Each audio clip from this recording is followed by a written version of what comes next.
All right, welcome everybody. I'd like to introduce you guys to a 48 team league proposition that I created for the NHL. And this is something that I thought of as an idea to not only make videos out of, but something fun to do on the side. Obviously, this is still hockey related content, so this is something I'd like to post on the channel moving forward, as there's other things that I'm obviously recording, meaning what happens in real life and now what happens within a game. And this is not your standard 32 team franchise mode for those that do love those on YouTube. This is a expanded idea of that version basically, and this is something unusual if you want to call it. I am doing the Seattle Kraken in this universe, and I would like to introduce you guys to the 16 expansion teams that I included into this franchise mode. Two teams that ended up going through a relocation process that I'm going to get into as well. Uh, and yeah, I'm really excited about this. There's all sorts of changes from the way the league is constructed to the playoffs, how the playoffs work. There's a lot of nuances to get through. So let's just kind of go step by step. First of all, I want to quickly introduce you guys to basically the league settings and how I created this league. Obviously, these settings I cannot change any longer because I already created a save file, and it would take a while to get all of this up and running again. So 48 teams, right? As I already mentioned, 6 different divisions. Okay, I tried to make sure that time zones were a part of the thinking process when all the divisions came together and when certain teams were included together in certain divisions. The NHL schedule, 84 games. We're obviously going to that starting the 2026-27 NHL season. Year one, I'm mostly just going to focus on the simulation part of it. We'll see if I get into any sort of gameplay, and if it's really necessary, I'll make it as part of the video, but no pressure there. Here's the change that comes. This already the second biggest change outside of 48 teams existing, and well, the third biggest if you want to consider obviously 6 different divisions, because in real life we have 4 different divisions, right? So you are going basically me. I'm going to play 28 games against my divisional opponents. So the math I don't know exactly there, but I have 7 other teams, so I'm playing against them 4 times exactly against every team in my division. So that kind of lines up with what we have in real life. I'm going to be playing 32 games against my own conference, so that's basically against the 17 other clubs that I have in my conference. The games are not going to come out to be exactly perfect because basically there will be 2 teams that I only play once, but majority of the teams, 22 out of 24 in fact, because there's now 24 teams in the conference. It's a lot of teams. I'm going to still be able to play them at least twice. So that means 1 time at home, 1 time on the road. At least hopefully that's how it was set up in this custom league, because I haven't really had time to fully get into the schedule and see what our games are looking like. Now, interconference, that's games against the Western Conference, or I guess in this case, the Eastern Conference. I'm only playing every team in the opposite conference once, which is, I guess, a little bit unfortunate considering in real life you have that being twice, so one team, for example, San Jose and Washington, we'll take them as an example. San Jose plays against Washington twice, once at home, once away, every single year. Here, I had to adjust certain things and make certain things work, so that's where we stand. The next step would be us covering the NHL standings format, okay? So basically, the season tiebreaker, how many points you get for a win, a loss, all that good stuff. So in this universe, it's a single 5-on-5 overtime for 5 minutes. If both teams do not score, it's a tie. But here's the interesting nuance. So you still get 2 points for an overtime win or a regulation win. Doesn't matter. The tiebreaker is still the same as you're going to see later. But the tie gives 1 point each to each team, right? Because they tie. But if you lose in overtime, you lose that point, and the other team gets 2 points. So this is where I made it so that teams are not just going to take those 5 minutes and just kill the clock, especially if, let's say, Colorado and Vancouver are playing. That's definitely not an idea I was trying to incorporate into this. I wanted to make sure that teams were actually wanting to play for not only that extra point, but for those extra 2 points, in fact, because that changes things, especially if you lose. And when it comes to the NHL playoffs qualification type, here's how it looks. So you have 32 teams in total that make it, 16 per each conference, which means that automatically 5 teams from each division make it. So I was trying to play around with the wildcard round and just the wildcard in general, see if I could find something that works. But unfortunately, the best I could come up with is the conference qualification type. So basically, the top 16 teams from each conference will make it into the playoffs. And the playoffs now will at least be expanded, so it's 5 rounds of playoffs now, not 4 but 5. So in a way, yes, you have 75% of the league making the playoffs, but the the thing that helps to balance it out is you have to go through an extra round to win the Stanley Cup. And as I mentioned, the tiebreakers earlier, they're exactly the same from the first tiebreaker to the last one as it is in real life. All right, and here's the current NHL playoff format. So it's the same essentially as it is in real life. You have continuous overtime, of course. There is no wildcard round. I think it's just talking about if there was a hypothetical wildcard round where you have teams qualifying to see who makes the playoffs. I tried to run that off screen, and it's not really something I enjoyed per se because a few teams that got in there had low point totals and they wouldn't even be part of this like so-called playoff conversation if it wasn't for the wildcard round. So I just kept it to 32 teams making it, which is why there's a round of 32. So 5 rounds of the playoffs. You got a round of 16, and then quarterfinals, semifinals, and then finals. Okay. AHL league setup is exactly the same way. So 6 divisions, 48 teams, same amount of games you play during the regular season, as well as divisional games, conference games, and interconference games. Same exact standings format, same exact playoffs qualification type, same exact playoff tiebreaker. So that's pretty much just the nature of how this league is going to operate and the major rule changes that were implemented. So the next part would be to go through every expansion team and just kind of introduce them. So, of course, first up would be the Atlanta Thrashers. Now, they're not at least an expansion team, so to speak, in my universe. I relocated Winnipeg, the current day Winnipeg Jets, to Atlanta, and I just couldn't find the right fit, unfortunately, because in this game we don't have the Atlanta Thrashers legends. We only have the Winnipeg Jets legends, but that's when Winnipeg moved to Phoenix. So that was even though Winnipeg appears twice at the NHL level in 2 different eras, they're not those 2 teams actually are not connected. Um, so yeah, I'll just show you guys like the goalies, the defensemen. They did sign Jacques Plante in free agency, so that was crazy. So they have Hellebuck and Jacques Plante both at 94 overall. I don't know why they needed a 94 overall goalie, but they won with it, so good for them. The next team here would be Austin Americans. Now, this is the Minnesota North Stars, basically, meaning that this is the legends of the Minnesota North Stars. I made sure every single team didn't have any copies of any sort of players, so every player appears once. So guys like Adam Henrique, Adam Bolquist, they all signed out of free agency to play for Austin. So this is not me putting these guys on this roster.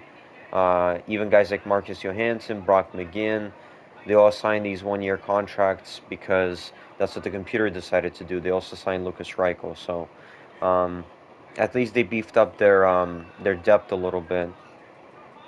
But Austin is one of the weaker expansion teams. You have Halifax. With basically Ottawa legends, so Zdeno Chara, Ted Lindsay, who actually signed there. He was a free agent. Daniel Alfredson, Marian Hossa, Danny Heatley, Kyle Turris, Wade Redden, Mike Fisher. So that's kind of how that team looks at the bottom of it. Uh, yeah, these guys they definitely signed Joel Hanley. Let's see if they signed any goalies. No, it seems like the same exact goalies are there. So that's the Halifax Huskies. The Hartford Whalers are the original Hartford Whalers mixed in with the Carolina alumni as well. So that's why you have Ken Ward and Kevin Weeks as the two goalies. That's why your defense looks the way it does. But it's a mediocre defense. But when you look at that forward group, it's actually pretty damn good. Hal, Francis, Shanahan, Jeff Skinner, I put on that team. Just because I would consider him in a way a Carolina alumni at this point. Um, and I beefed up Jeff Skinner because I basically wanted to resurrect his prime, and so he's 88 overall in this game now. Um, and so yeah, that's pretty much how this team looks. Next would be Houston. They're the Dallas Stars alumni. So Mike Modano, Joe Newendike, Guy Carbonneau, Letnin, Jason Arnott. Goalies, they have Ed Belfour and Marco Turco, or Marty Turco. Defensemen, I put John Klingberg on this team as well, because definitely a Dallas Stars alumni. And again, I resurrected his prime as well. Next would be Jacksonville. Jonathan Toews, that's where he signed. I resurrected Jonathan Toews' prime as well, so he's going to be playing there. This is Tampa Bay's basically alumni. Marty St. Louis, Brad Richards, Dennis Savard, which, yeah, he was already there. Dave Andrechuk, Rob Ramage, their goalie situation, Rolison and Graham. Next would be Kansas City Scouts. This is the St. Louis alumni. They did sign Billy Smith, however, and that was a good pickup because they don't have any other goalies outside of him. Jay Bomeister, Barrett Jackman, who is this? Garth Butcher. And then that's the forward core with Nicholas Backstrom that they signed to play with Tarasenko. I put Tarasenko on there because, I mean, at this point, he is kind of a St. Louis alumni, so that makes sense. Uh, let's see, who's that? Bernie Federico, David Backus. So yeah, it's a cool little team here. I also put Brendan Saad on there because he obviously used to play for St. Louis at some point. Um, Next up, and they needed an extra player on their team at the time when I was creating the team. They had a lack of players on it, so I decided to put him onto that team. Memphis, Luke Robitaille, Sullivan, Tolvanen. They signed Robitaille in free agency, but they're really lacking. Like their forward group, you can already see it really falls off quickly. Uh, and they have a bunch of ECHL players I took as well. Not a bunch, but you can see there's a decent amount. Their defense is lackluster too, so this looks almost like an expansion team in a way, except they do have like the foundational pieces in there with Pekka Rinne and Shea Weber, but and who they gave an extension to already for another year at 9.9 million. So now the Miami Panthers, it's very simple. I relocated them from where they play in Davie to just playing them in Miami, so they play with the Miami Heat. So this is the real life Panthers you're looking at. Oklahoma City Bisons. You're looking at the Minnesota North Stars alumni. They did sign Bobby Clark and Stan Mikita, so they definitely got some help up front. So that's not too bad. They definitely needed that, especially with all these ECHL players that were incorporated onto the roster. Defensively, they're still lacking very, very much. And in net, they do have Nicholas Backstrom, but an ECHL level goalie to back him up. So not great. Next would be Phoenix. This is, I'm just trying to remember this. Yeah, this is the original Winnipeg Jets alumni. So that's why I put them to Phoenix because they literally moved from Winnipeg to Phoenix at the time. So Dale Hawerchuk, Sergei Savard, Patrick Laine. That's why I put him on here. He's a Winnipeg Jets alumni. Phil Housley, Numanen, Keith Kachuk. Let's see, Evander Kane I put on here as well. Chris Thorburn. Uh, Brisson, they signed in free agency, so it's not like I put him on there. Uh, Defensively, that's what their defense looks like. Good top four, pretty trash top six. And then Ines Sotar and Hayward, so not too bad. The Quebec Nordiques, I mixed the Colorado alumni with the Quebec alumni. That's why you have Patrick Roy as the starting goalie with Dan Bouchard backing him up. That's your defense. Defense is looking pretty solid. Just the top six pairing is not all that great. And then forward wise, you got the big three with Sakic, Forsberg, Yzerman, and I guess you want to include Peter Stastny. So the top four there is ridiculous. And after that, it kind of drops off a little bit, but it's still a decent team. They ended up signing Rasmus Kupari, Noah Gregor for their depth. Brendan Lemieux, well, Brendan Lemieux I put on Quebec, but that's a whole nother story. Um, Craig Smith, they signed.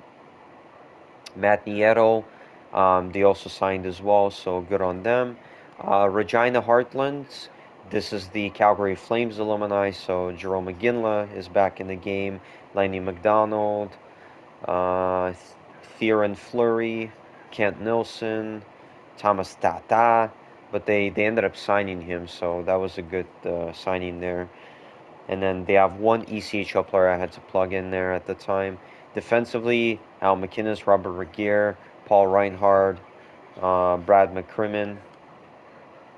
And then in net, you have Mike Vernon and Reggie Lemelin. So, yeah, it's a pretty solid team. San Diego, Ryan Miller and Ron Hextall. This is your AHL or Anaheim Ducks alumni. Ron Hextall signed there, so I didn't put him on it. Scott Niedermayer, Sammy Vatanen I put on here though because he is an Anaheim alumni. Francois Beauchemin, and obviously I upgraded Vatanen because at this point he is playing in Europe, but he was a solid defenseman in his prime, and that's the way your forward group looks. Not spectacular, but not the worst we've seen. Saskatoon Comets, this is the Oilers alumni, so literally, you have what, four teams in Alberta now. So you have the present day Oilers against the Oilers alumni, and then the present day Flames against the Flames alumni. So that's going to be fun. Curry, Messi, of course, Gretzky topping off that forward group for the Saskatoon Comets. That's a different McTavish, Craig McTavish. And then you have Martin Brodeur, who actually signed here, and Grand Fuhr, who was already there. So another team that just decided to, get a big time goalie in free agency. I'm ready to show you guys the way the divisions are set up as well and what each division is called. So this is the Pacific Division. San Diego, Vancouver, Anaheim, San Francisco, San Jose, Seattle, and LA.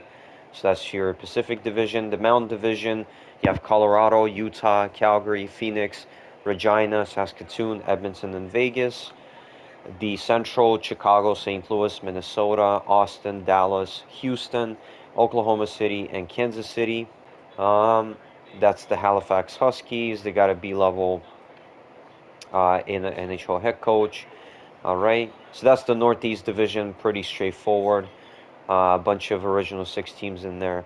Metro, Philly, Buffalo is in this division, which makes sense because, two New York teams, they're in the state of New York. Pittsburgh, Columbus, Washington, New Jersey, so all NHL teams present day. And the Southeast Division, Atlanta, Tampa Bay, Miami, Jacksonville, Carolina, Hartford, Nashville, and Memphis. So let me just show you guys the other two teams I missed out on, which was Hamilton and Portland as well. So Portland, as I said, Daniel Sedin, Henrik Sedin, that's the Vancouver Canucks alumni. Pretty pretty decent forward core, actually, pretty deep, I would say. Defensively, they're looking solid too. Just nobody that is a superstar, and then decent goaltending as well. And then for Hamilton, the Toronto Maple Leafs alumni, so Matt Sundin is going to play against the Toronto Maple Leafs, whom he currently runs as the president of Hockey Ops in real life. And yeah, it's a solid roster. I put Bunting and JVR on here as well because, in a way, you can consider them Toronto alumni, specifically JVR. Michael Bunting was just more so because I needed a roster spot, but I knew he played in Toronto before, so it just made sense to put him on here. And again, all these guys like auto-generated contracts for all the legends, for all the players. I had to adjust some salaries, as you guys probably saw with a few initial teams, because basically what ended up happening was even when I do start potentially my 32 team league, which includes only real life NHL teams, there will be cap issues that these teams will be running into just because I've updated rosters as of present day, and so that's where you have to basically meet the cap quota for what is it, 95.5 million. The only crazy thing I did was for Miami, but I kind of had to because there was nobody that had 2 years left that was going to be able to help me under the cap. So that's really the gist of it. It's a little bit of a nuance. Obviously it's a 48 team league. There's a lot of players to go through, a lot of stats. Stevie Y already had 4 points in his first game as a Quebec Nordique. Of course, he signed there as well. It's not like I put him on there. I'm backing up exactly what I'm saying here. So if we go to signed, Jonathan Tay, Jean Beliveau, he signed in Phoenix, of course. Marcel Dion, he signed in Dallas. Iserman, Dennis Potvin signed in Colorado, which is crazy. I know they got another guy in there too. Chris Chelios went to Utah. Luc Robitaille, Anze Kopitar went to Minnesota. Brian Trottier, that's the guy. He went to Colorado as well. Brian Leach went to Boston. Of course, that's Oklahoma. Halifax. The Islanders got Brad Park, so to play alongside of Matthew Schaefer, that's going to be a nasty pairing. Jean Rattel for the Ottawa Senators, Rhett Kelly for the San Francisco Grizzly Bears. Jonathan Drouin, he went to Minnesota. So Minnesota, fixed their forward group as they want to in real life. Johnny Busick went to Portland. All right, Matt Grzelcyk went back to Chicago. Ken Denico went to Dallas. Marcus Nunavara went to Edmonton. David Perron went to Carolina. Riley Smith goes back to the Rangers. Jan Ruda goes to the Oilers as well. Yanni Hakanpää, Adam Henrique. And the good thing about it is that all these guys, if you can see, basically all of them signed a 1 year contract. So they're just betting on themselves. But when I was looking at it for extensions for like Jean Beliveau and Marcel Dion, these guys wanted like 15 plus million over an 8 year contract. So that makes sense. And that's with the cap being 95.5 million. Imagine the cap was already 104.5, so somewhere in that range, maybe even 104 million exactly. You would see a lot of these players asking even more on their 8 year contract. So if anything, there will still be a decent amount of turnover in next year's free agency, and we can get our hands on somebody good. Now, the other nuance I wanted to mention as well was no trades during year one, because I'm trying to keep the NHL rosters the same as in real life, so there's no trading. I know we have expansion teams, but it's not like I did an expansion draft for all 16 teams. Otherwise, I would have allowed every team to make trades at this point, but I didn't do that. So um, only free agent signings are allowed.